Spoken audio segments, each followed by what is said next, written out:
When Officer Dana Reeves dragged Naomi Ellis into court over a traffic stop, she thought she was putting a mouthy black woman in her place. But what Dana didn't know, what no one in that courtroom knew, was that Naomi was actually a federal prosecutor. Now Naomi faces a choice: expose Dana's past, or uphold the very justice system that failed her.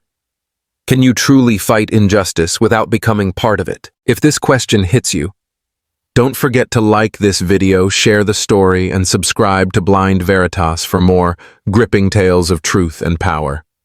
Now let's get into it. It started with a flicker of sirens on a quiet morning. Naomi Ellis had barely turned onto Halston Avenue when the red and blue lights flared behind her. She eased her car to the curb, smooth composed like she'd done it before, and she had. More times than she could count. Dana Reeves stepped out of her cruiser with the slow, deliberate swagger of someone who wasn't in a rush to discover the truth only to prove a point. Her hand rested too casually on the holster.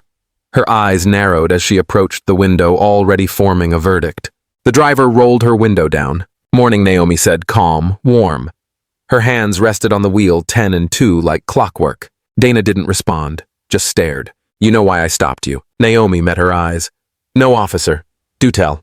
That clipped tone. It wasn't defiant, but it wasn't apologetic either. "You crossed into the left lane without signaling." Naomi offered a soft nod and reached for her glove compartment, slow and steady. "Here's my license and registration." Dana barely glanced at them. "Naomi Ellis," she read aloud. Her voice lingered on the name like it meant something. "Where you headed?" "Work," Naomi answered. "What kind of work?" Naomi didn't blink. "The kind that keeps people like you from crossing the line." That did it. Dana's jaw tensed. "Excuse me." Naomi tilted her head slightly. "I said I'm on my way to work, officer." Dana took a step back. She didn't like the way Naomi spoke. Too poised. Too sure. There was no fear, no stammering, no pleading like she'd seen in others. Just a cool grace that made her feel challenged. "Funny," Dana muttered, scribbling something into her pad. "You people always think you're above the rules." Naomi didn't answer, but her eyes sharpened. "I'm sorry, did you just say you people?" Dana didn't look up. "I said what I said." A long silence stretched between them. Then Naomi leaned forward just slightly. "You may want to think twice about your next move." The words weren't loud, but they landed heavy. Dana stiffened. "Is that a threat?" she asked. "It's advice," Naomi said quietly. "But you're free to ignore it. That's the beauty of America, right?" Dana stared. She knew that tone. The kind used by people who knew exactly what the law said and how to use it. Her pride began to coil in her chest. She took the papers and walked back to her cruiser, every step louder in her mind than on the pavement. Sitting behind the wheel, she looked at Naomi's license again. Something about that face, that name. It buzzed in her memory like static. And then she remembered. A protest. 3 years ago. A disciplinary hearing where her own badge had been on the line. The courtroom had been packed with activists shouting and filming. One woman had stood out, didn't shout, didn't film, just sat near the front taking notes in a navy blazer. She'd spoken only once, but it was enough to rattle the room. Dana's eyes narrowed. "Ellis," she whispered. She pulled up the citation software and added extra notes. Non-compliant attitude. Hostile tone. Refused to follow instructions. Then paused. That wasn't enough. Dana opened a blank document and began writing a complaint. Obstruction of duty. Verbal intimidation. Emotional distress from aggressive civilian. It was a stretch. But no one questioned the officer's version, especially not when it was typed in clean official language. Back at Naomi's window, Dana handed her the ticket with a tight smile. "This could have gone easier," she said. Naomi took it without flinching. "You mean easier for you," she replied. Dana forced a smirk. "Hope you have a good lawyer." Naomi folded the ticket, tucked it into her purse, and spoke with such stillness it made Dana freeze mid-step. "I don't need a lawyer," she said. "I know the law better than you think." Dana hesitated, and Naomi added with quiet steel, "Whatever game you think you're playing, make sure you're not the one being watched." Dana didn't respond, but she felt the shift like she'd lit a match in a room full of gas and only now smelled the fumes. That night alone in her apartment, Dana reread her complaint 3 times before hitting send. She didn't just want to file it. She wanted to get ahead of Naomi. Silence her. strip away that calm superiority that felt like mockery. She thinks she's clever, Dana muttered aloud. Let's see how clever she is in court. Across town, Naomi Ellis opened the email without surprise. She read it slowly, like she was confirming something she'd already suspected. Then she smiled, not because she was amused, but because the moment had finally come. She turned to the framed photograph of her late father, once a federal judge, and whispered, "Looks like I'm about to make you proud." And with that, the real battle began. Dana Reeves sat in her kitchen, lit only by the cold glow of her laptop screen.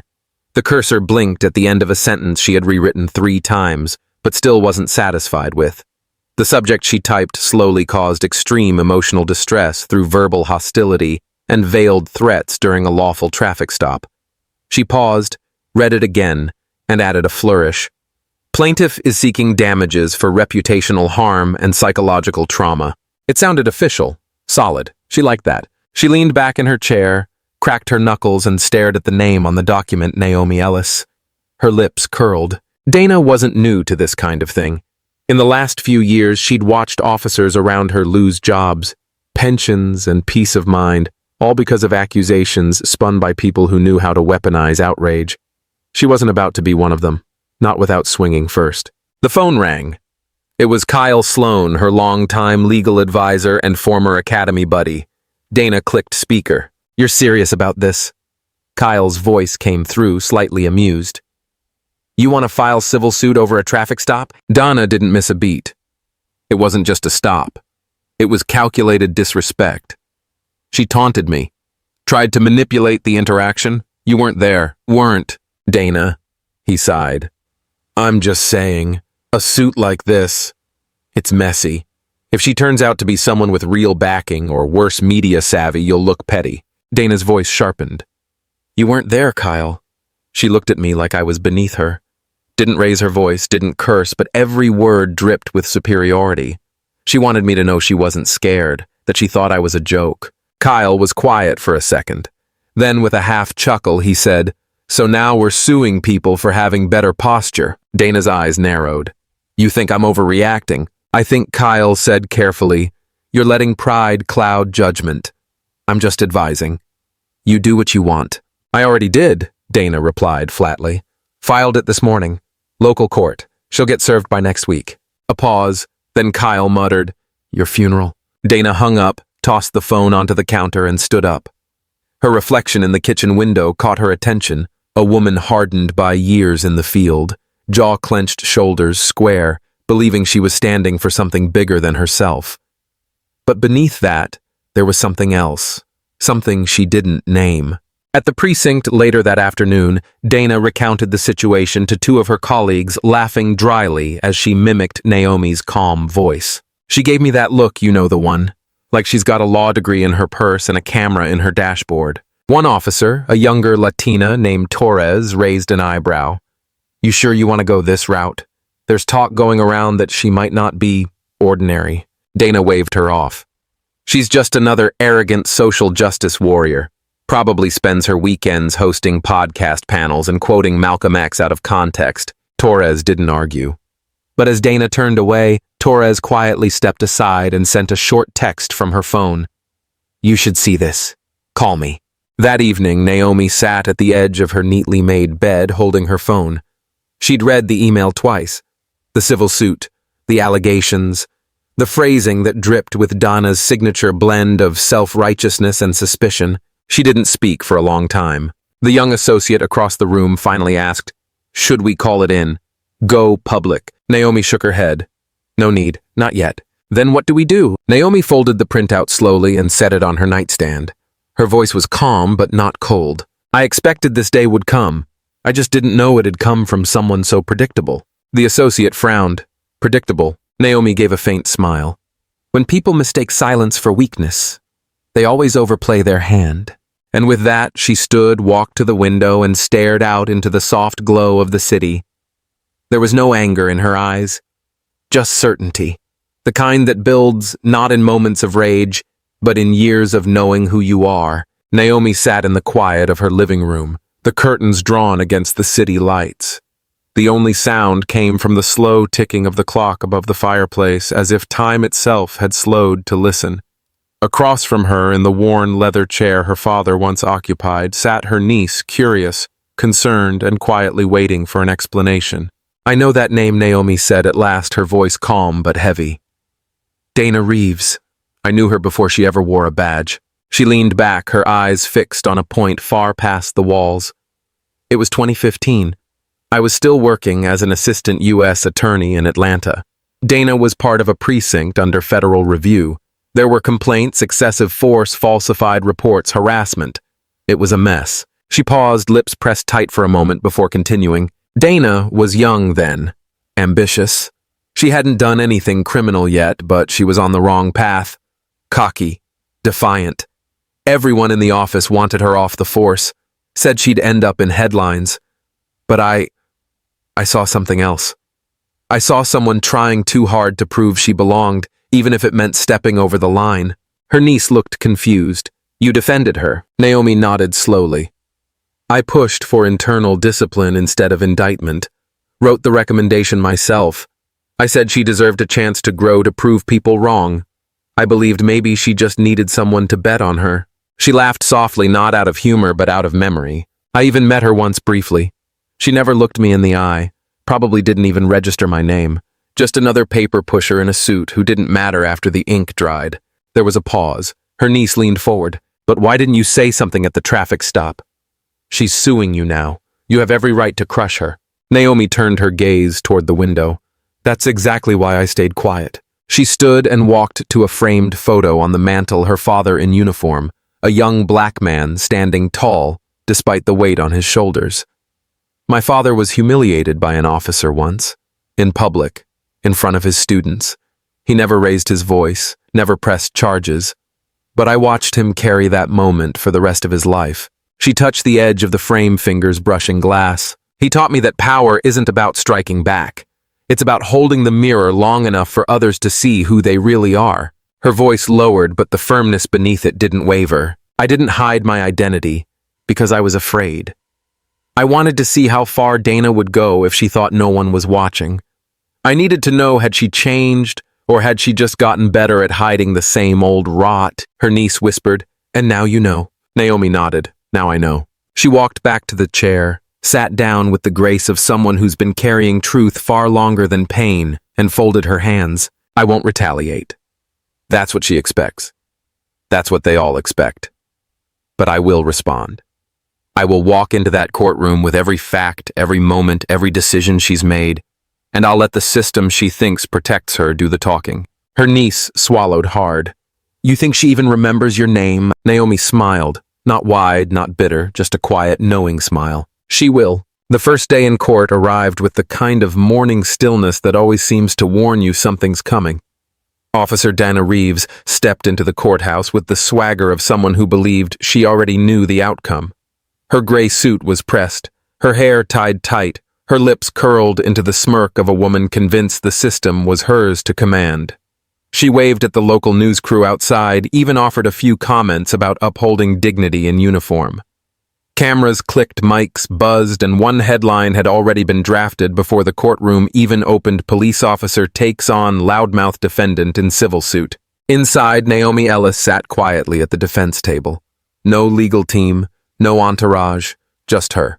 A modest navy dress, a single folder. Calm, composed, as if the chaos swirling around her hadn't touched her in the slightest. The courtroom whispered with speculation. Was she really representing herself? Was she too broke to afford an attorney? Did she think she could win against a decorated officer? Dana glanced at her, amused. "She's gonna eat dirt," she murmured to her lawyer, not even lowering her voice. The judge entered, a man in his 60s with a sharp part in his hair and a gavel that liked to talk more than he did. He skimmed the docket, looked at Naomi, then at Dana. He leaned forward. "Miss Ellis," he said, adjusting his glasses. "Since you've chosen to represent yourself, I'll ask that your responses be clear and concise for the court's understanding." Naomi didn't flinch. She simply nodded. No protest, no explanation. Just a stillness that felt out of place. Not unsure, not defensive, but watchful. As though she wasn't just defending herself, she was waiting. From the gallery, a young man in his 30s sat in the back row dressed like an intern, but with eyes that missed nothing. He hadn't moved since Naomi walked in, but there was something about the way he leaned forward slightly, elbows on knees, hands folded as if ready for something. No one seemed to notice him except Dana, who caught his glance and, for a fraction of a second, stiffened. She didn't recognize him, but the quiet confidence unsettled her. The judge continued with the preliminary proceedings, mostly administrative, mostly forgettable, until he called on Naomi to state her defense.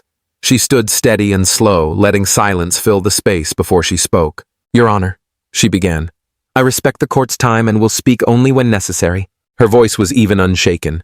It wasn't defensive, it was measured, controlled, and oddly professional. Dana leaned toward her attorney. "She's rehearsed," she muttered. "Probably watched a few court shows on TV." But something was shifting. It was small at first, the way the bailiff stole a second glance at Naomi, the way the court reporter subtly adjusted her headset as if tuning in closer.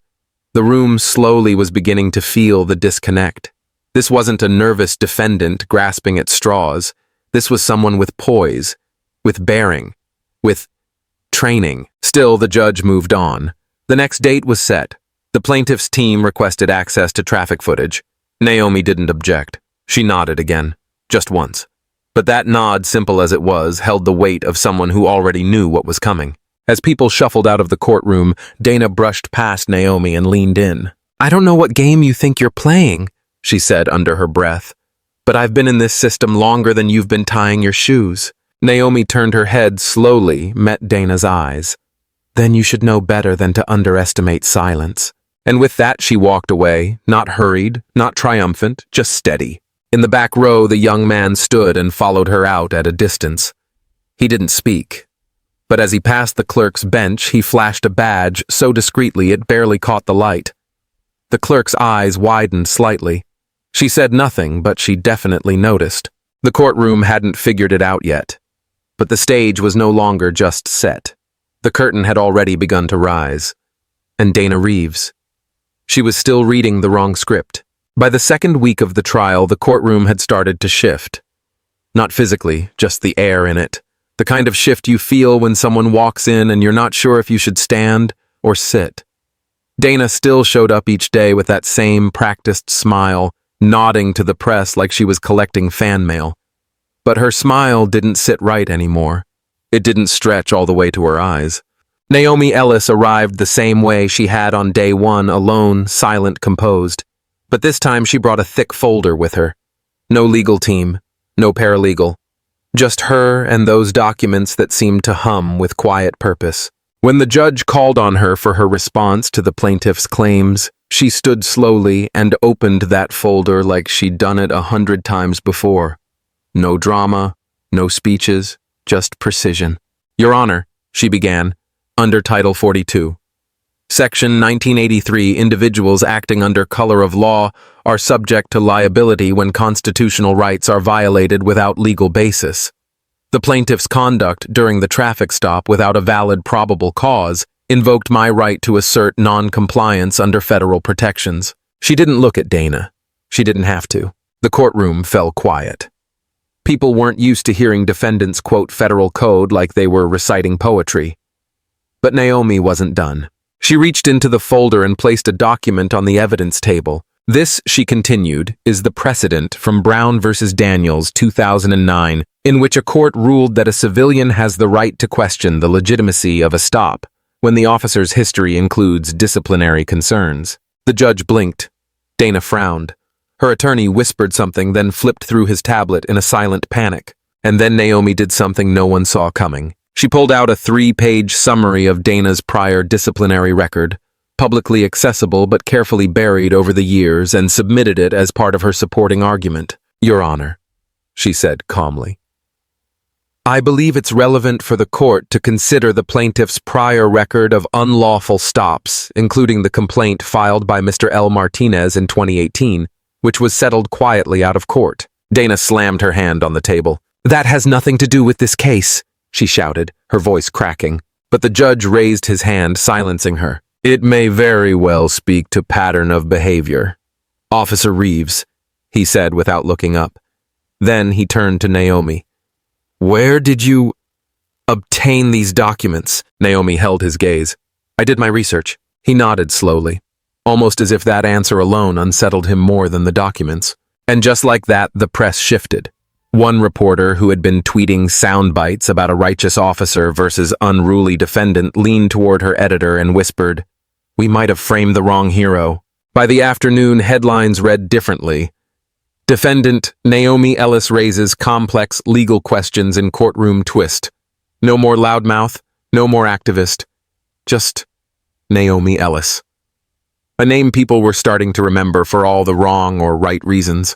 Outside the courtroom, Dana was pacing in front of the building, telling anyone who would listen that Naomi had manipulated the narrative, that she must have had help, that no one without legal training could rattle off that kind of code without coaching. Back inside, the young man from the gallery clean suit, quiet smile stood near the exit, waiting until Naomi walked by. "You timed it perfectly," he said under his breath. She gave the faintest nod. From the shadows of their whispered exchange, the truth finally peeked out. He wasn't a curious intern or an observer from the public. He was Jordan Myers, Jr., federal prosecutor. And more than that, he was Naomi's direct subordinate at the U.S. Attorney's Office.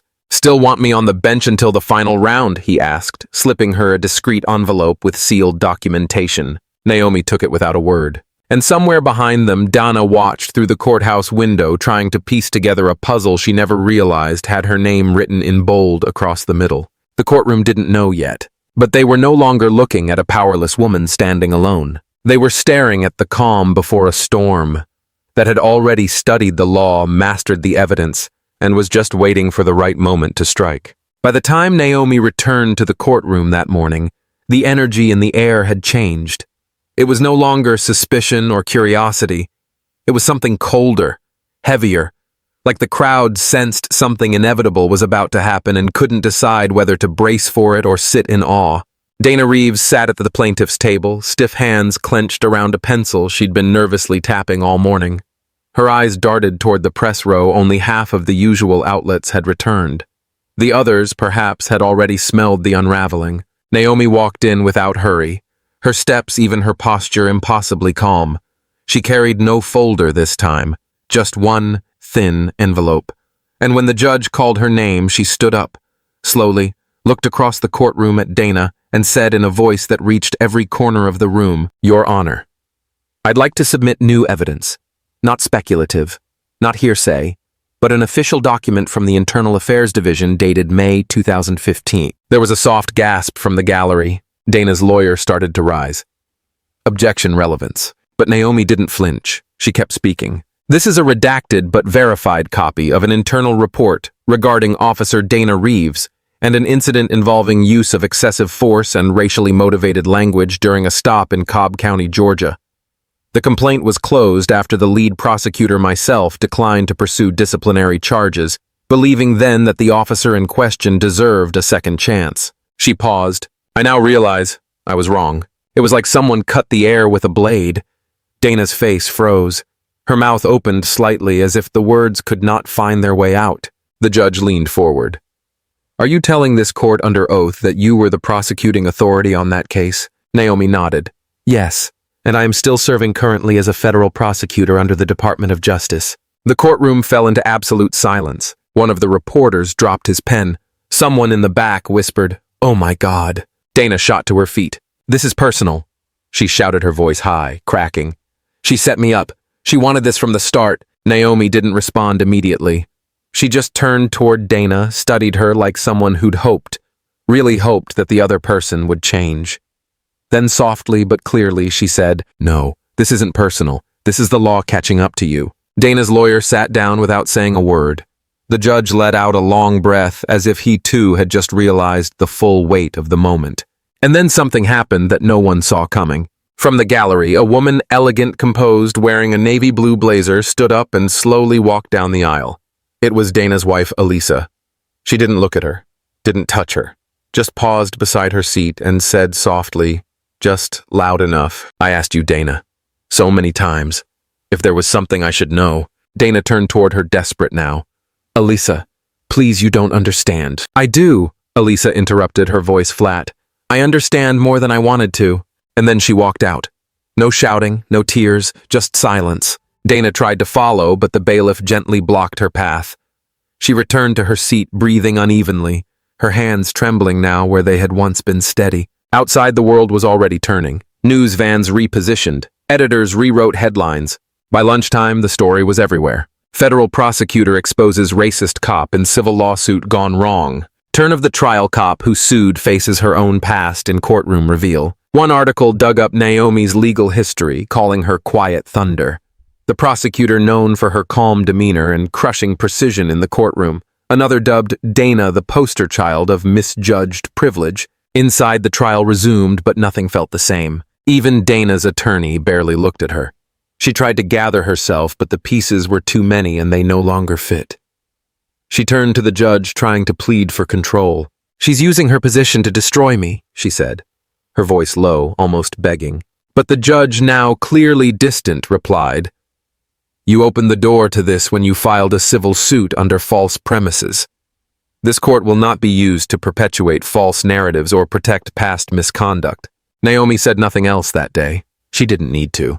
Her silence now echoed louder than any argument. Every word she'd chosen, every moment she'd waited, every restraint she'd shown.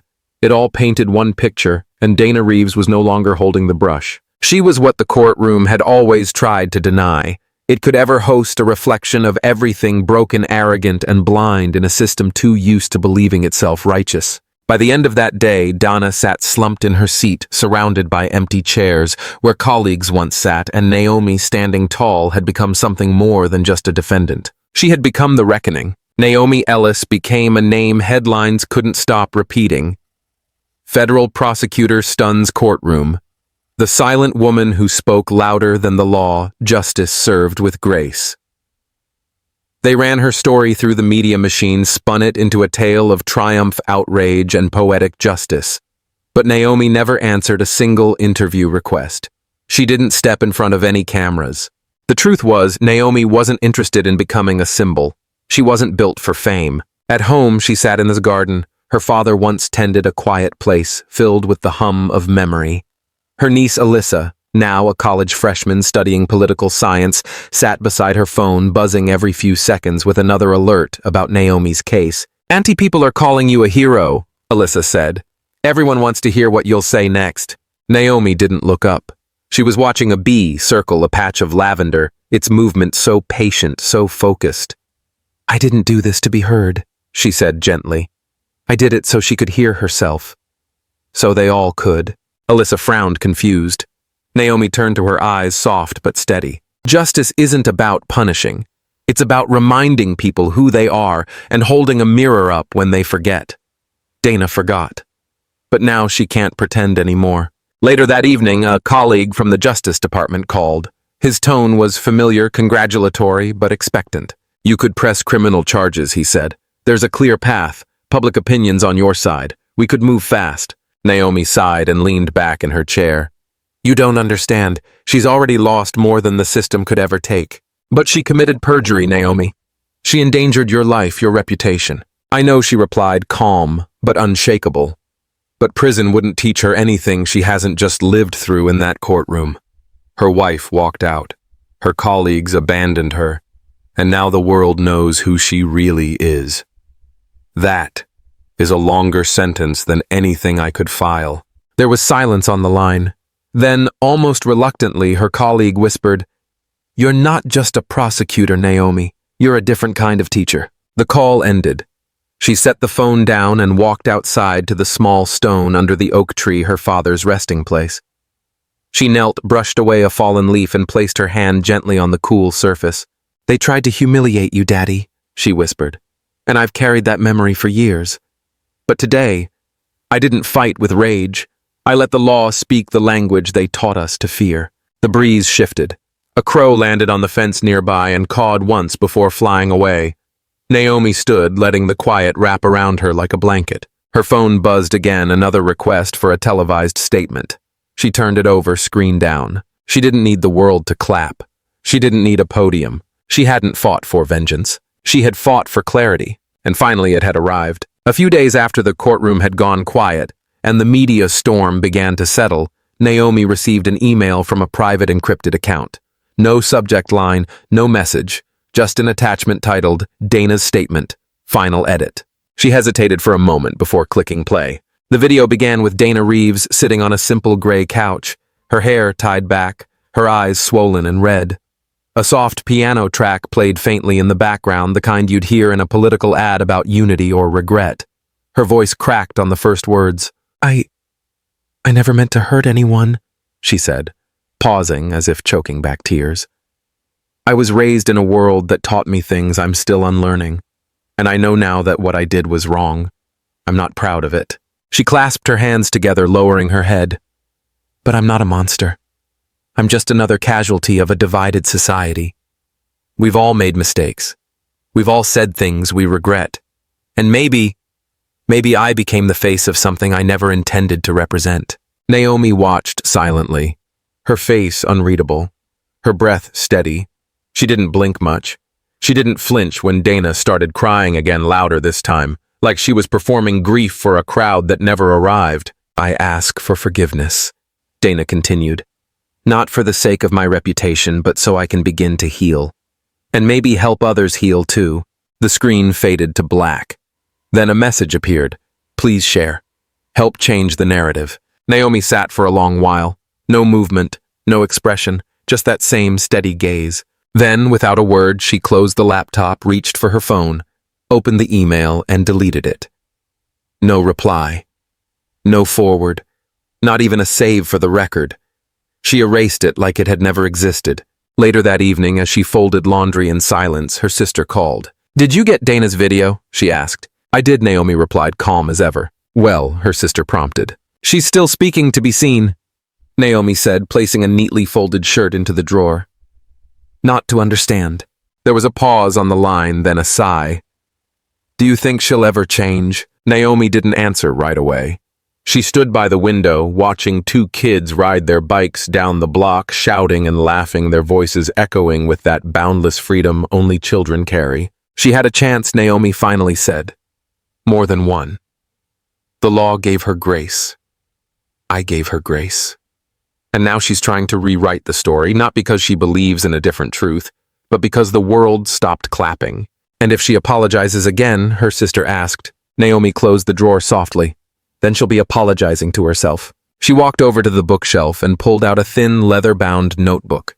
Inside were pages of old notes from her early days as a prosecutor, quotes, ideas, reminders from mentors, long gone. On the inside flap in faded black ink, her father had once scribbled a line, "Don't let the loudest voice decide what's true." She smiled faintly, then tucked the notebook back where it belonged. That night, Naomi chose not to speak Dana's name again. Not in conversation, not in public, not in memory. Not because she was erasing the past, but because Dana no longer held power in her story.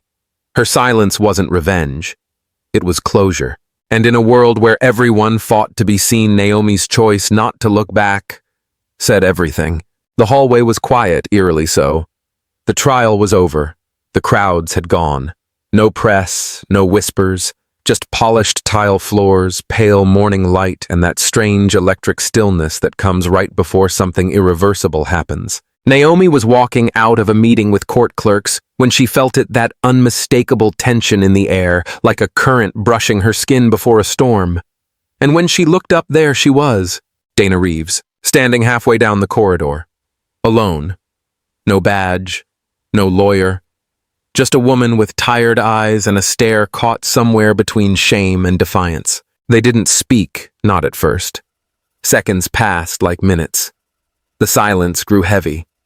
Dana's eyes searched Naomi's face, as if hoping to find something softer than the memory of what had just happened in court. Naomi didn't give her softness. She gave her clarity. Slowly, calmly, Naomi stepped forward.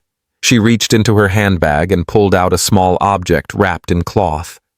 Dana watched confused until Naomi stopped right in front of her, close enough that the silence became almost unbearable. Then, without a word, Naomi placed the wrapped object on the marble bench beside them. She unwrapped it. A mirror, not decorative, not symbolic, just a simple silver-rimmed compact. Its surface a little scratched, but clean, clear. Naomi then pulled out a folded piece of paper and laid it beside the mirror. Dana blinked. "What is this?" she asked, her voice brittle. Naomi didn't flinch. "What you came here to find," she said. Her tone was calm but sharp, like a blade that didn't need to be lifted to draw blood. Dana picked up the paper first, her fingers shaky. Her eyes scanned the heading, Notice of Declination to Prosecute Officer Dana Reeves, a federal document, signed, final. She looked up. "You're not pressing charges." "No," Naomi replied, her gaze steady. "You'll never stand trial in court. You already have somewhere worse." Dana's voice rose, part defensive, part wounded. "So this is your power play. Show mercy, so everyone thinks you're better than me." Naomi stepped closer. "No, Dana. This isn't about mercy. It's about truth. You were given a second chance once. You chose pride over growth. Now I want you to see exactly what that pride has cost you." Dana's breathing turned shallow. Her hand went to the mirror, hesitating as if it might burn her. "You think I don't already know," she said, her tone cracking. "My wife left. My friends won't return my calls. I've got reporters digging through my past like vultures. I know I messed up." Naomi didn't move. "Then look," she said softly, nodding toward the mirror. "See the person who did it. Not the uniform, not the headlines. You."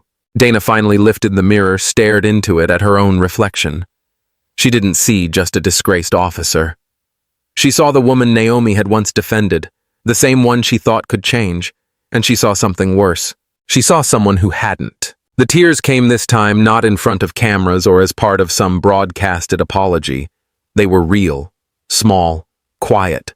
She whispered, "Why did you spare me?" Naomi didn't answer immediately.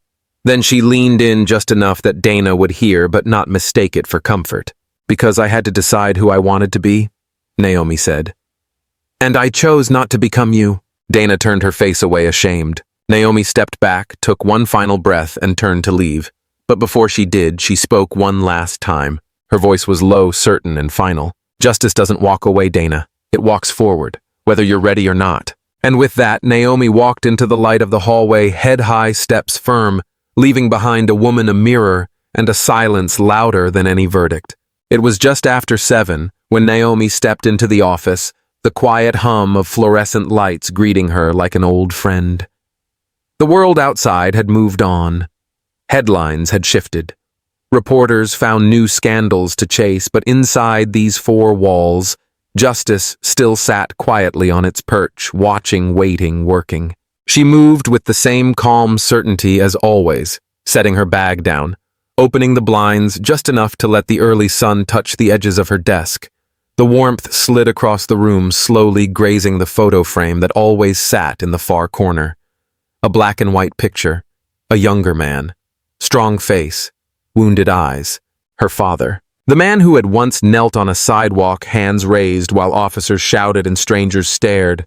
The man who never raised his voice about what had happened, but taught his daughter that dignity could survive, even where justice failed. Naomi looked at that photo for a moment, as she often did. Not with grief anymore, but with something steadier, like a vow she had made and kept. Then came a knock. It was soft, hesitant, the kind of knock someone gives when they're still not sure they belong.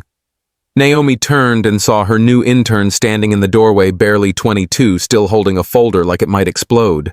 "Good morning, ma'am," the young woman said, nerves in her voice. I was just organizing the older case files, and I saw some of your trial records. I hope it's okay to ask, but have you ever lost a case?" Naomi paused, then gave a small smile. The kind of smile that doesn't rush to defend itself. She didn't answer, not with words anyway. Instead, she walked over to the cabinet, took a file from the top drawer, and handed it to the intern. "Start with this one," she said gently. "It's about a man who was wrongly accused because someone thought silence meant guilt." The intern nodded, unsure what to make of that, and stepped out quietly, leaving Naomi alone once again. She turned back to her desk. The light was stronger now, spilling across the room, landing on something silver just beside her keyboard.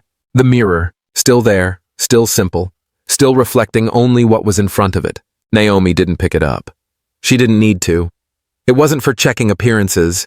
It wasn't a reminder of Dana or the trial or anything so fleeting. It was just a symbol of the moment when someone finally saw themselves as they were not as they wanted to be. And sometimes that's enough. She sat down, her fingers resting on the desk, eyes scanning the morning emails she hadn't read yet. Life didn't pause for resolution. It kept moving.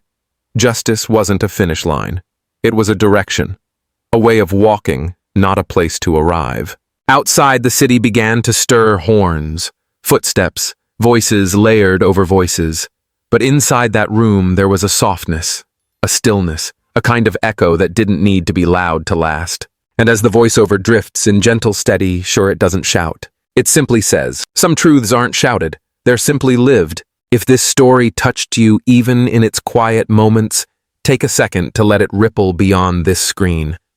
Naomi's journey wasn't about revenge, it was about dignity, about holding up a mirror to injustice without raising her voice, and about reminding us that strength doesn't always roar, sometimes it just refuses to break. If you believe in stories that reflect truth, challenge prejudice, and speak to the power of character, please like this video, share it with someone who needs to hear it, and subscribe to our channel Mr. Max Stories for more powerful, unforgettable narratives. Your support means more than you know. Every like, every comment, every new subscriber gives our team the strength to keep telling the stories that others overlook, the ones that don't just fill time, but fill hearts. Because here at Mr. Max Stories, we don't chase headlines, we chase what matters. Thank you for watching and for remembering.